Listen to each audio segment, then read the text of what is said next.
오늘은 복 있는 사람이라는 제목으로 함께 말씀을 나눠보고자 합니다. 여러분들은 복 받기를 소망하십니까? 최근 1018회 로또 당첨자가 나왔다라는 소식이 있었습니다. 당첨 금액은 약 123억 원이라는 어마어마한 액수의 돈이었고, 세금을 떼고 계산하더라도 83억 원이라는 큰 금액을 얻게 된 것이죠. 많은 사람들이 우스갯소리로 이 사람이 덕을 잘 쌓아서 이런 큰 금액에 당첨되어 된 것이라고 말하기도 하고, 조상들을 잘 섬겼기 때문에 로또에 당첨될 수 있었다라고 말하기도 합니다. 그리고 하나같이 다들 입을 모아서 그 사람은 복 받은 사람이다라고 말하는 것을 보았습니다. 이처럼 세상을 살다 보면 복 받은 사람이라는 말을 종종 듣게 됩니다. 사업이 너무 잘 풀리거나 성공한 자녀를 둔다거나 혹은 생각지도 못한 어떤 큰 행운을 얻은 사람들에게 사람들은 입을 모아 복받은 사람이라고 이야기합니다. 성경에서도 이 복받은 사람을 어렵지 않게 찾아볼 수 있습니다. 아브라함, 다윗, 솔로몬 등 세상의 기준으로 본다면 우리가 알고 있는 많은 성경의 인물들이 복받은 사람이라고 볼 수 있을 것입니다. 하지만 오늘 본문의 말씀은 복받은 사람의 정의를 우리가 생각하는 것과 조금 다르게 말합니다. 하나님께서 인정하시는 복받은 사람이 우리의 생각과는 다르다라는 것이겠죠. 그렇다면 하나님께서 말씀하시는 복받은 사람은 어떤 사람일까요? 그리고 그 복은 무엇일까요? 오늘 함께 나누는 말씀을 통하여 하나님께서 말씀하시는 복받은 사람에 대해 알아가는 그런 시간이 되기를 소망합니다. 하나님께서 말씀하시는 복받은 사람, 즉, 복 있는 사람은 어떤 사람일까요? 첫 번째로, 하나님께서 말씀하시는 복 있는 사람은 악인의 길을 따라가지 않는 사람입니다. 오늘 본문 1절의 말씀을 제가 읽어드리도록 하겠습니다.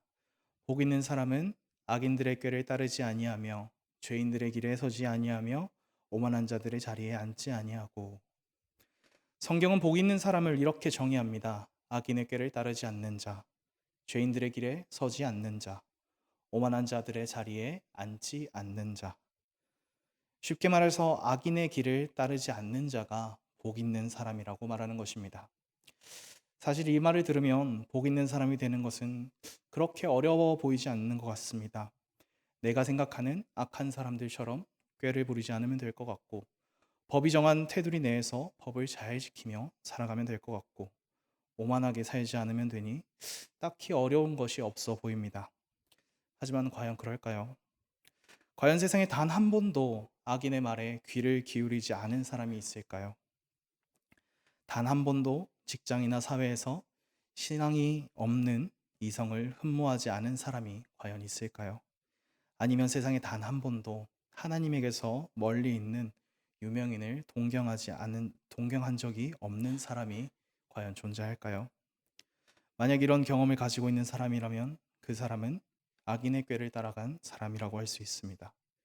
그 다음으로 넘어갈 것도 없이 복 있는 사람의 기준에 부합하지 않게 된 것이죠. 그렇다면 세상에 누가 이 조건을 만족할 수 있을까요? 요셉 플렉스라는 사람의 이야기를 통해 우리는 이 조건을 만족하는 사람을 떠올릴 수 있습니다. 이 요셉 플렉스라는 사람이 20세기 초반에 팔레스타인을 방문하여 유대인과 아랍인들 앞에서 설교를 할 수 있는 기회를 가지게 되었다고 합니다. 그는 어떤 설교를 그들에게 해야 될지 한참 고민한 끝에 시편 1편을 설교하기로 마음먹었고, 그는 그들 앞에서 히브리어로 시편 1편을 읽고 이렇게 질문했다고 합니다. 시편 기자가 말하는 복 있는 사람은 누구일까요? 이 사람은 악인들의 꾀를 따르거나 죄인들의 길에 서거나 오만한 자들의 자리에 앉은 적이 결코 없습니다. 그 질문에 많은 유대인과 아랍인들이 곰곰이 생각하기 시작했습니다. 그런데 그런 사람들을 향해 플렉스는 위대한 조상 아브라함이었을까요? 라고 물었습니다. 이에 한 노인이 아니요, 그는 자신의 아내를 부인했고 그에 대해 거짓말을 했습니다. 라고 대답했습니다. 그리고 플렉스는 다시 그럼 율법을 제정한 모세일까요? 라고 물었습니다. 이번에는 다른 사람이 그는 사람을 죽였고 무리범을해서 화를 냈습니다. 계속해서 플레스는 다윗을 복 있는 사람으로 제시했고, 이번에도 회중 중에서 한 사람이 다윗의 잘못을 지적했습니다. 그렇게 오랜 침묵이 지난 다음 한 나이 든 유대인이 일어나 이렇게 말했다고 합니다. 여러분, 제게 신약이라 불리는 작은 책이 있습니다. 나는 이 책을 계속 읽었습니다. 만약 내가 이 책을 믿을 수만 있다면, 그리고 이 책이 사실이라고 확신할 수만 있다면, 나는 시편 1편에 이 사람이 나사렛 예수라고 말할 수 있을 것 같습니다. 그렇습니다. 이 세상의 사람들은 사실 이 복 있는 사람의 기준에 부합하는 사람이 될 수 없습니다. 연약하고 죄를 더욱 사랑하는 그런 인생들이기 때문입니다. 그러나 예수 그리스도만은 복 있는 사람이 될 수 있으셨습니다. 왜냐하면 그는 완전하신 하나님이시고 완전하신 인간이셨기 때문이었습니다. 그렇게 예수님께서는 악인의 길을 따르지 않고 하나님 앞에서 복 있는 사람이 될 수 있으셨던 것입니다. 그렇다면 오늘 이 본문을 보고 있는 우리들은 복 있는 사람이 될 수 없는 것일까요? 우리가 될 수 없다면 시편의 기자는 대체 왜 이런 사람이 복 있는 사람이다라고 우리에게 소개하고 있는 것일까요? 본문의 시인이 이렇게 복 있는 사람을 소개하는 이유는 우리도 복 있는 사람이 될 수 있기 때문입니다. 정확히 이야기하면 복 있는 사람이 될 수 있게 되었습니다. 우리가 복 있는 사람이 될 수 있는 이유는 하나님께서 복 있는 사람이신 예수 그리스도를 우리에게 주셨기 때문입니다. 예수 그리스도의 그 의를 우리에게 입혀주셨기 때문에 우리 또한 우리 안에 내주하시는 성령님의 도우심을 받아 예수 그리스도께서 가신 그 길을 따라갈 수 있게 된 것입니다. 사랑하는 성도 여러분, 여러분 마음 가운데 복 있는 사람이 되고 싶다는 소망이 있으십니까? 그렇다면 성령의 이끄심을 받아 예수 그리스도의 길을 따라가는 자들이 되시기를 바랍니다. 예수 그리스도의 길은 악인의 길과는 반대되는 길이며 복 있는 사람이 되는 가장 빠른 길입니다. 그리고 그 길을 따라간다면 반드시 하나님 앞에서 복 있는 사람이 될 수 있을 것입니다. 두 번째로 하나님께서 말씀하시는 복 있는 사람은 하나님의 말씀을 묵상하며 즐거워하는 사람입니다. 2절의 말씀을 제가 읽어드리겠습니다. 오직 여호와의 율법을 즐거워하여 그의 율법을 주야로 묵상하는도다. 시인은 복 있는 사람이 오직 여호와의 율법을 즐거워하고 묵상하는 자라고 말합니다. 다른 것에 시간을 빼앗기지 않고 다른 것을 위해 힘쓰는 것이 아니라 하나님의 말씀과 그 도를 행하기를 즐거워하며 힘쓴다라는 것입니다. 지금 우리가 보고 있는 개역개정 성경에서는 묵상하다라고 번역하고 있지만 사실 이 단어를 찾아보면 중얼대다, 속삭이다라는 뜻을 가진 단어로 작은 소리로 계속해서 하나님의 말씀을 읊조리는 것을 지금 본문이 나타내고 있는 것입니다. 따라서 우리가 단순히 눈으로 말씀을 읽고 끝내는 것이 아니라 계속해서 밤낮으로 하나님의 말씀을 읊조리며 그것을 마음에 새겨야 한다고 시인은 말하고 있습니다. 하지만 이것은 하나님의 말씀을 정말 사랑하지 않으면 할 수 없는 일이기도 합니다. 아마 다들 그런 경험 한 번쯤은 있으실 것 같습니다. 성경은 읽어야겠는데 막상 읽자니 너무 힘들고 말씀이 눈에 들어오지 않는 그런 경험 말입니다. 이게 참 부끄러운 이야기지만 저는 참 그런 경험을 많이 하고 살고 있습니다. 제가 지금 다니는 신대원 기숙사에 몇 가지 규칙이 있는데요. 그중 하나가 바로 매일 성경을 최소 7장 이상 읽어야 한다는 것입니다. 어떤 날은 성경의 말씀이 참 마음에 와닿아 시간 가는 줄도 모르고 계속 성경을 읽는 그런 날도 있습니다. 하지만 그런 날보다 성경을 읽을 때마다 참 그러면 안 되는 줄 알면서도 참 그 시간이 고통스러워서 읽기 싫을 때가 참 많이 있습니다. 물론 이것이 하나님의 말씀을 사랑하지 않는다라는 것은 아닙니다. 그러나 하나님의 말씀을 정말 사랑한다면 그 말씀을 읽고 읊조리는 이 시간이 시간 가는 줄도 모를 만큼 즐겁다는 것은 분명한 사실일 것입니다. 그리고 오늘 본문의 시인은 우리에게 복 있는 사람이 되고 싶다면 꼭 그래야 한다라고 말합니다. 그런 의미에서 우리의 모범이 되시는 예수님께서는 참으로 그런 사람이셨습니다. 어려서부터 하나님의 말씀을 항상 묵상하고 그것을 즐거워하셨던 분이셨습니다. 어디서 그 사실을 발견할 수 있냐면 누가복음 2장의 내용을 살펴보면 우리는 예수님이 얼마나 하나님의 말씀을 사랑하고 그것을 묵상하셨는지를 발견할 수 있습니다.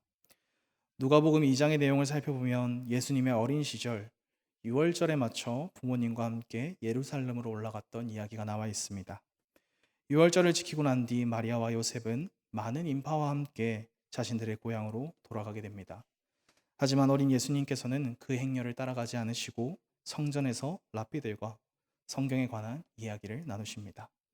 그때 예수님과 함께 이야기를 나눈 랍비들이 예수님의 슬기로움에 깜짝 놀라게 되는 모습이 누가복음 2장에 나와 있습니다. 어려서부터 예수님께서는 하나님의 말씀을 잘 알고 계셨다라는 것을 반증해 주는 것이죠. 또한 예수님께서는 광야에서 사탄의 시험을 받으셨을 때 하나님의 말씀으로 그 시험을 통과하셨다는 것을 우리는 너무도 잘 알고 있습니다. 이 외에도 예수님께서 진정으로 하나님의 말씀을 사랑하시고 그것을 끊임없이 묵상하셨다는 것을 성경의 많은 이야기를 통해 우리는 발견할 수 있습니다. 우리도 이런 모습을 본받아야 합니다.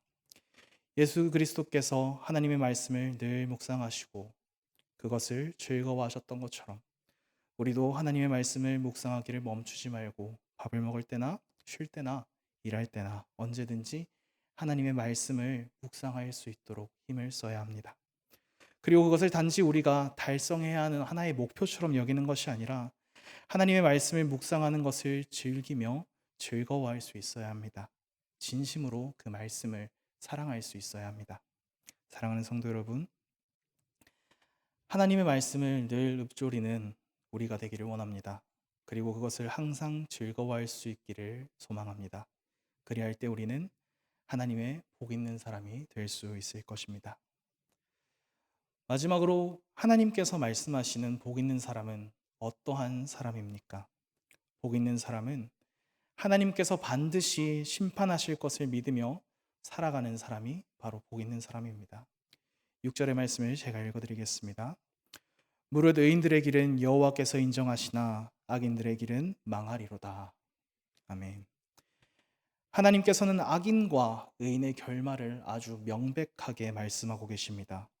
의인의 길은 하나님께서 인정하시지만 악인의 길은 분명하게 망하게 될 것임을 말씀하십니다. 개역개정에서 인정하다라고 말하고 있는 이 단어는 원래 보호하다라는 뜻으로 더 많이 번역되는 단어입니다.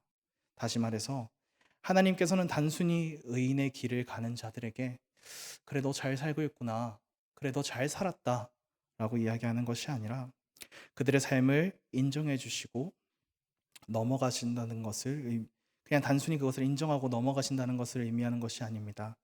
하나님께서는 그들이 의인의 삶을 살아가려고 할 때 손 놓고 그들의 삶을 방치하고 계시는 것이 아니라 그들의 삶이 다른 세상의 악한 것들에 흔들리지 않도록 악한 이들에 의해서 좌절되지 않도록 지키고 보호하시고 인도하여 주신다는 것을 오늘 성경은 우리에게 말해주고 있습니다. 우리가 이 세상을 살아가다 보면 예수 그리스도를 따라 살아간다는 이유만으로 참 많은 부조리를 당하기도 합니다. 그런 부당함과 부조리 가운데서도 우리가 포기하지 않고 믿음을 지킬 수 있는 이유가 무엇입니까? 바로 하나님께서 우리를 지키시고 보호하시고 인도하여 주고 계시기 때문입니다. 마치 우리가 스스로 믿음을 지키고 있는 것처럼 보일지도 모르나 사실 우리 안에서 하나님이 우리의 믿음을 지켜주고 계시기 때문에 우리가 포기하지 않을 수 있는 것 아니겠습니까? 반면 악인들의 삶은 어떻습니까? 하나님께서는 그들이 반드시 망할 것임을 말씀하셨습니다. 앞선 4절과 5절의 말씀을 살펴보면 악인들은 그렇지 아니하며 오직 바람에 나는 겨와 같도다. 그러므로 악인들은 심판을 견디지 못하며 죄인들이 의인들의 모임에 들지 못하리로다 라고 말씀하시는 것을 볼 수 있습니다. 그들이 아무리 성공한다고 하더라도 하나님 앞에서 그들은 바람에 흩날릴 수밖에 없는 겨와 같으며 그들이 하나님의 심판대 앞에서 반드시 심판받게 될 것임을 오늘 성경은 우리에게 말해줍니다. 실제로 우리는 이 세상을 살아갈 때 말씀을 따르고 의를 따라 살아가는 사람보다 악을 행하고 하나님의 말씀을 거부하며 사는 사람들이 훨씬 더 잘 살아가는 것들을 목격하게 됩니다. 그럴 때마다 누가 넘어뜨린 것도 아닌데 우리 마음은 낙심하고 쓰러질 때가 있습니다.